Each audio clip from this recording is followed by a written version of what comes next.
Hi, I'm Cindy Rang with the Fabric Patch, and today we're going to talk about how to make a pixelated quilt.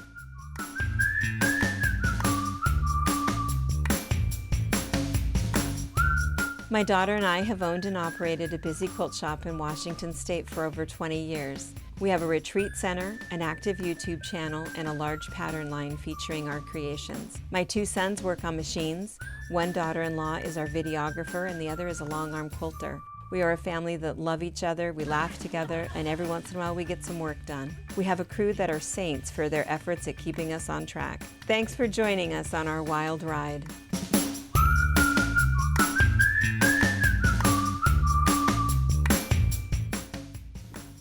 If you are new to our channel, we post a new video every Monday. The videos are either a technique or it might be one of our shop label patterns.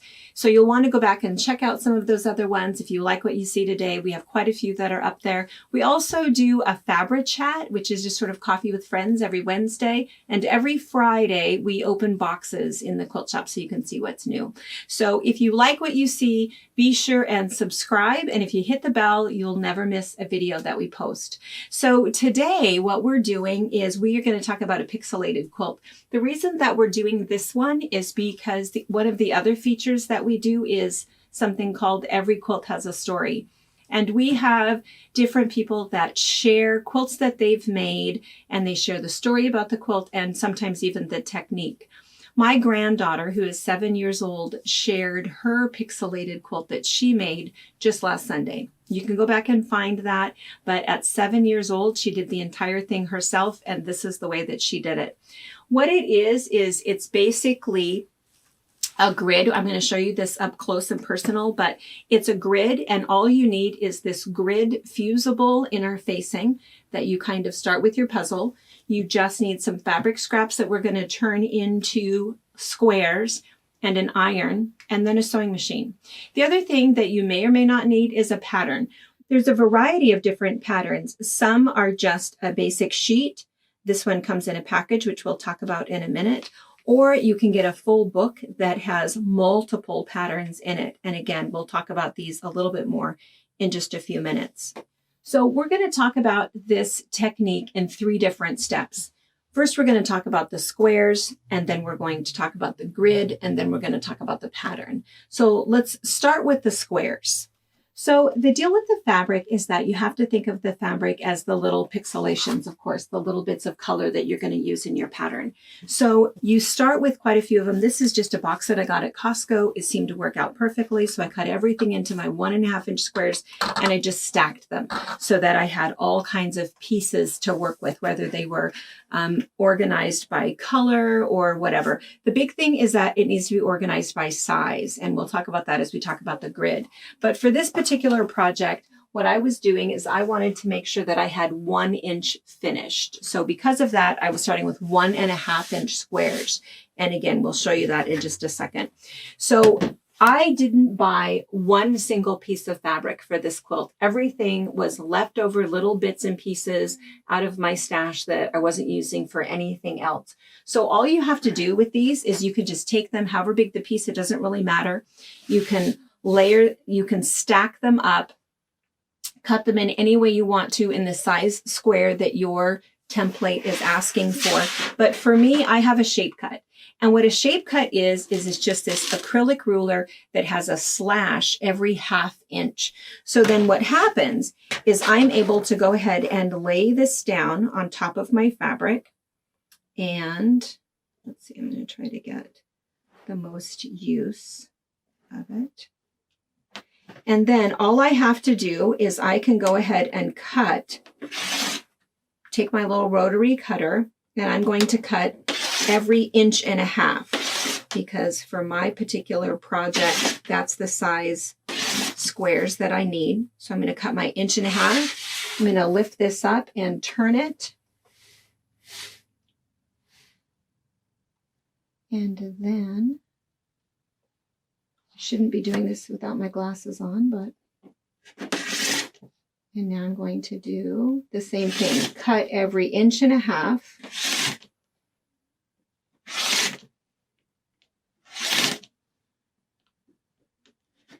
And then after I've done that, what I can do is I can take all of the little bits off of the side that are garbage. And then what I have is all of these 1.5 inch squares that have all been cut. They're all perfectly sized. And then all I have to do is stack them in my little category so that I'm ready to put my puzzle together. So this is what you start with, is getting your little color palette of squares. Okay, and now let's talk about the interfacing, or the base of your pixelated quilt. So there's actually 2 different products.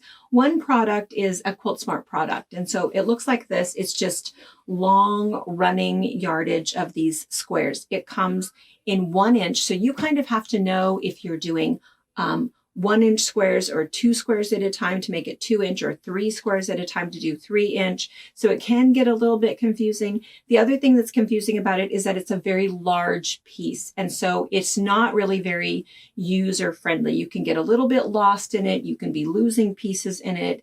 It just gets a little bit too big. What we were finding is we constantly cut this piece down.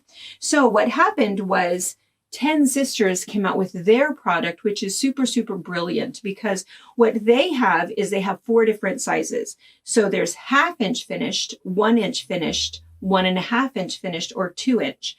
And all of them are essentially the same numerical size. So all of their grids are 9 squares across by 14 squares down. So this one is, of course, a little bit bigger because the squares are bigger, but it's still 9 squares across by 14 squares down. And so when I show you the pattern, this will make sense as to why they did it that way. But the other thing that they even have is they have this tiny, tiny little one. These are 1/2 inch finished, and this is basically 4 panels together. So it's a double across by a double down. So even if you want to do something teeny tiny, you have that option. So if you look at the quilt behind me, you can see that this quilt is a 1 inch finished quilt. So what that means is that when you're finished sewing, when you've sewn all of this sides together, you're going to end up with 1 inch. That's why they call it 1 inch finished. So you've started with a 1.5 inch square, and that's the size square that I was cutting earlier. A quilt like this, if you were just going to cut up squares, or even if you were going to do strip piecing, it would take you quite a bit of time to do. For me, we did this. I cut up all of my squares, again, all out of just leftover fabric. There was nothing that I had to purchase for it. And we put everything together, ironed it, sewed it down, and the entire quilt top was finished in 1 day. So, and it was really fun to do because it's kind of like a puzzle. So let me show you about the patterns. 10 Sisters has 4 different pattern books, and we carry all of them on our website. And what's really nice about them is in the center of every book, she gives you a really nice visual tutorial of exactly what I'm telling you how to do. But what's also nice is you have these really nice full color pictures of the quilts.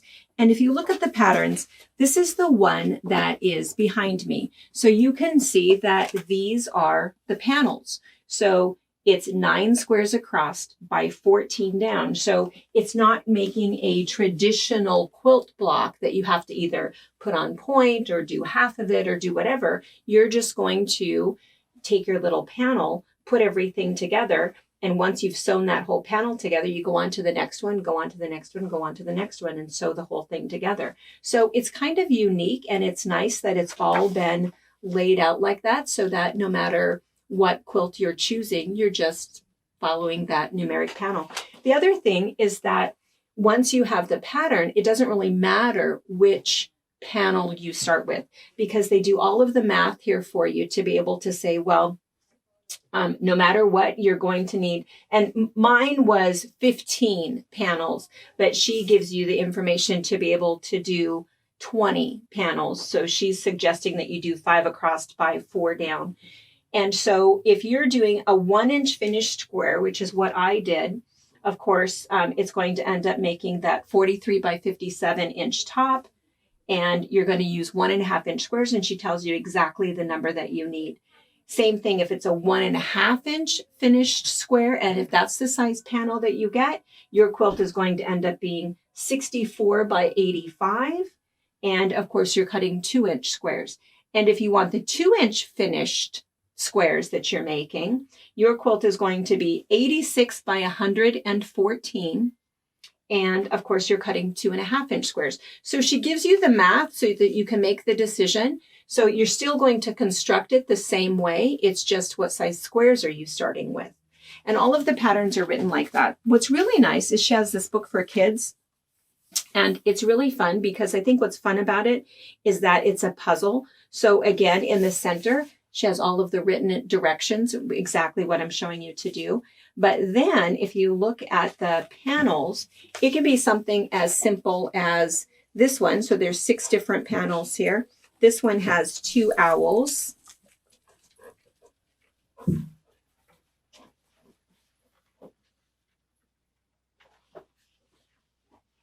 Are we okay? Fun little fox, fantastic little hedgehog. If you think that 6 panels might be a little bit too much, you could just make a cute little hedgehog out of 2 panels. And so what's nice about this is it is a puzzle. And so you might have somebody who's old enough, if they want to do this, to be able to count over, and they know that they're going to do the first square is blank, the second square is brown, and then we're going to do 9 brown squares, and then we're going to do 2 blank ones or 2 white ones. And they can figure all of that up and put their whole puzzle together. Your other option is for you to go ahead and take the panel and just mark it. Put a little mark so that they can kind of play with it and know how it's going to go. The other thing about the patterns is to show that you might have a pattern that features sashing. And sashing, again, you don't have to take your panels and cut them into 12.5-inch squares. What will happen is you can see that you're going to decide which blocks you want. And for this one, it is the MineCraft blocks. So you have all of the pigs and the monsters and the zombies and the chickens. You have everything. You decide which MineCraft blocks you want to put in there.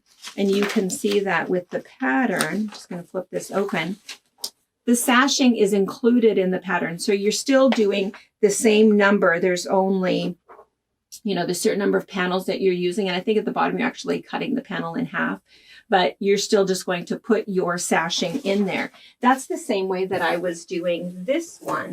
This one was a block of the month that we were working on. And you can see that that was how we did this one, is we added that yellow sashing so that the blocks were in there, the sashing was included, and it was just part of that puzzle. Okay, so we've started with our little fabric squares. We have our grid. We've picked out a pattern. I'm just going to briefly show you how the whole thing works. So what will happen is, again, you'll decide which size you want. The size that you want, it really is just what size do you want your finished piece to be. Do you want it to be a wall hanging, a pillow, a quilt? What size squares do you have? So for this one, I'm just going to lay this out. And again, we've got, you can see that there are squares on there that tell you where they go. And one side is fusible, which means, of course, that as soon as we hit it with an iron, everything is going to kind of stick. So in this one, I have a box where I've separated these. And this was just something, I think I got this box at the dollar store. I think they had water bottles or something in it. And I said, hey, can I have that? And I think I have 3 of these that I scammed. And so it's kind of nice because it's a nice way just to, when you're done with a little piece of fabric and you don't want to throw it away, you don't want to save it, cut it up into some squares, have your little paint palette of fabrics to make it really easy to put one of these together. So anyway, I have my squares. The only other unit that you would end up using besides just a regular blank square, you might end up having a half square triangle. So use your favorite technique to make your half square triangle and trim it down to the size that it needs to be, which in this case would be 1.5 inches. It might be a 2-inch or a 2.5 inch. She does give you some directions in the book for how to do that, and that's kind of a simple thing. But all you're going to do then is you're just going to either follow the pattern that you've been given or make your own pattern, and you're just going to lay everything out. Once you've got everything all laid out and you're pretty sure that you have it the way that you want it, all you're going to do is take your iron, come across, and instead of ironing, like you iron, you're just going to put the heat down, put the heat down, put the heat down to press everything in place.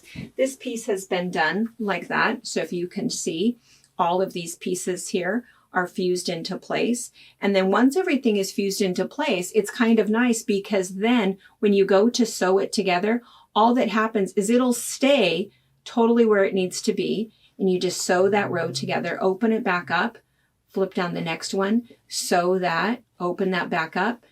And then after you've sewn one way, you're going to just make a little clip. So you can see that this has been sewn. So once this one has been sewn, we just took our little scissors and we just clipped. Clipped right in there, clipped right in there, clipped right in there, clipped all of these seams. So that then, once it's time to go ahead, so we've sewn all of our vertical seams, now that it's time to sew our horizontal seams, when we fold that over, what can happen is it'll fold nicely, and then we can also automatically nestle our seams so that we end up with a perfect point as we're sewing those together. So we do horizontal or vertical first, then we do the other one, and everything is sewn together. Okay, so this one, you can see that the bottom part of this was all sewn together, and you can see where these little half square triangles are an integral part of this quilt, and they're in there basically seamlessly.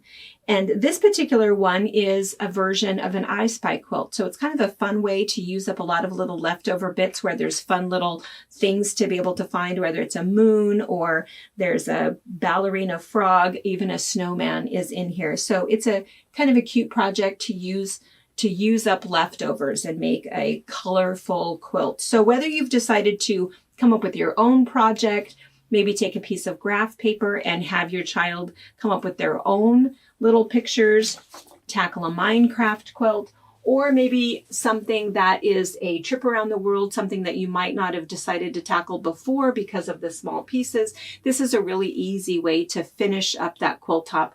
Once you're done with your quilt top, of course, you're going to put on your borders, quilt it, bind it, finish it the same way that you would ordinarily. Okay, so what we have on our website is everything you need to get started. So of course we have all of the panels in all 4 sizes. The panels are under $3.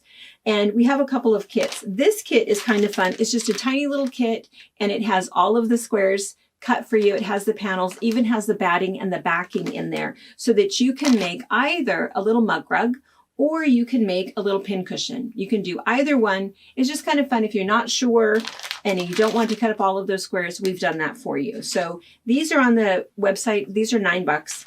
The other thing that we have is the MineCraft kit. The MineCraft kit includes 8 panels, the written directions of exactly what I showed you, and the pattern so that you can make whatever size MineCraft quilt you want. If you choose the 2-inch finished, your quilt will end up being 52 by 70, which is about a twin size. And if you do the 1-inch finished, it will end up being 26 by 35. So it gives you some idea. And if you buy any 2 panels from us, we will automatically throw in this pattern for the spool. So this is it. And it's because there's 1 panel right here and 1 right here that will make this. This was done out of the 1-inch finished. So you can see the size of it. You can make it even smaller or quite a bit bigger. And it has the pattern on it and again, the written directions on the back side. So I hope that this has given you some interest and maybe something that you might want to create. Or if you have any further questions about the shape cut or any of the other tricks that I might not have covered in depth today, you can certainly email us, call us, comment below, and let us know what else you'd like to see. Thanks for watching. Thank you for watching our video. We invite you to leave a comment, hit the like button, or better yet, subscribe to our channel so you never miss an episode. You can also visit our Instagram, Twitter, Facebook, or Pinterest pages, or find all of those things and our online store at fabricpatch.net.